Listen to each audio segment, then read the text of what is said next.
Hello, everyone. My name is Corey Wynn, and this is a SmartTAP Supervisor overview tutorial for those who are looking to better use the SmartTAP application. So what I'm going to be getting into today is a few different tabs that a supervisor would utilize in the SmartTAP application. What I'm presenting right now is the SmartTAP app within the Teams desktop application. You can see it listed as just another tab right here. What you're looking at right here, this is the user status view.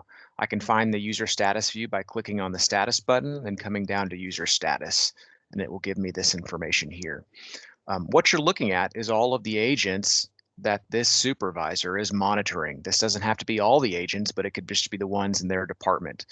For example, you can see John, you can see Giddy, you can see John Smith, a couple of test users, Frederick, all the people who are in this supervisor's group.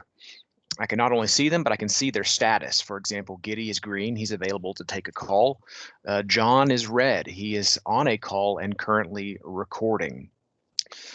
These other users are clear because they are not logged in to the system right now. But there's additional colors that we do support. Purple means a user is on a call and not currently recording, and yellow means a user is idle.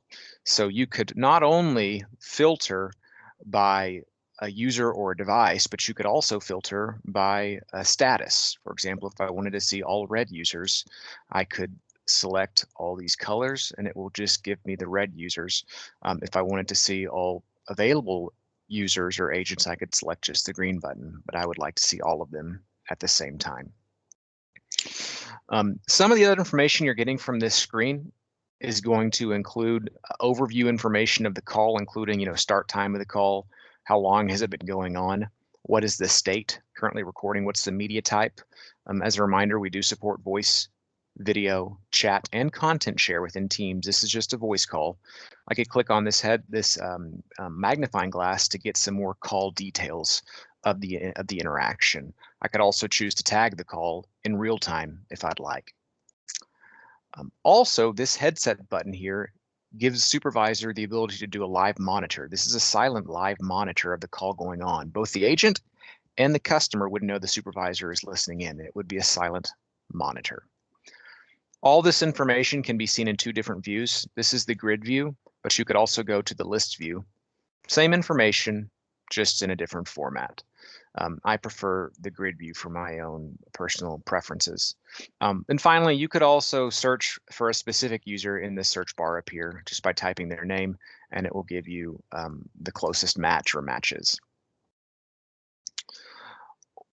Once calls have been captured, a supervisor could also come over here to the Calls tab to do all their search, retrieval, and playback. You'll notice there's input information over here on the left-hand side of the screen. The supervisor can put in as much or as little of this information as they'd like. You can search by custom dates, last hours, last days, last weeks.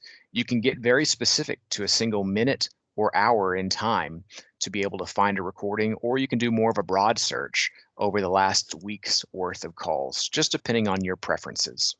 You could search based upon active users or inactive users. Inactive users are users who have left the organization, but you still have their calls for a retention period until they have expired.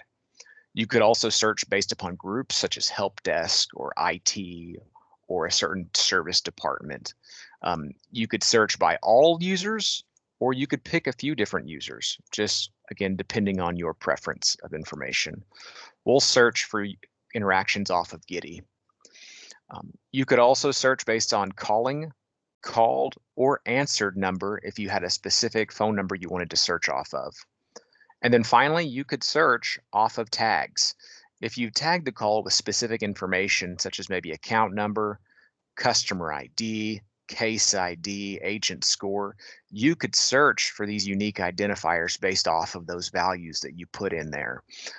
As a reminder, tags can be associated to a call in real time by the supervisor or by the agent, or even after the call has happened. So you could search by those tags later on. Once you put in as much information as you'd like, you can perform your query, and it will populate with any interactions that match that search criteria. So it gave me a total of 9 matches, all from user Giddy in that defined time range. you can see the metadata associated to the call in these different columns. You can find what call you'd like to play back, and then it will load in the playback player down here. If you wanted to see other metadata, you could. I'm given, name of the user, start time of the interaction, how long did it last, what direction was it, inbound or outbound, who was the called party, when does retention expire if retention was set, are there tags associated to it, again, that media type. But other metadata can be found by clicking this button right here. You can add and remove columns, such as maybe you want to see conversation ID, or release cause, recording type, if it was full-time recording or record on demand. Perhaps you want to remove columns because it's not relevant to your search. You can add and remove columns as needed and then update your table accordingly. Once the call has loaded, you can begin to play it back from down here. You can decide to play the entire portion of it back. You can select just a portion of it to play back if you'd like.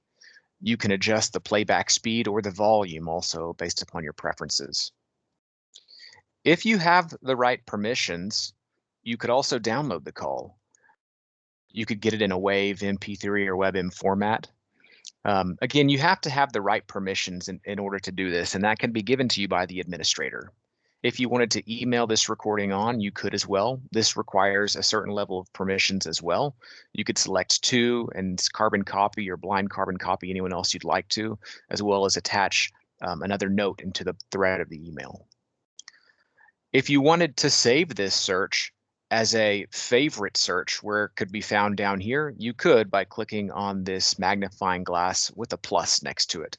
This could save as a favorite search so you don't have to put in the same information each and every time. Then finally, if you wanted to get a CSV of the metadata, you could by clicking on this Excel file, select what columns you would like to get in your report and tags, move them over, and then it will download that report in an Excel file for other business analytics or information purposes. If you decide you'd like to perform an evaluation against a call from a supervisor's perspective, you can perform evaluations. We do support evaluations for coaching, training, feedback, etc. Those can be found on the evaluation tab.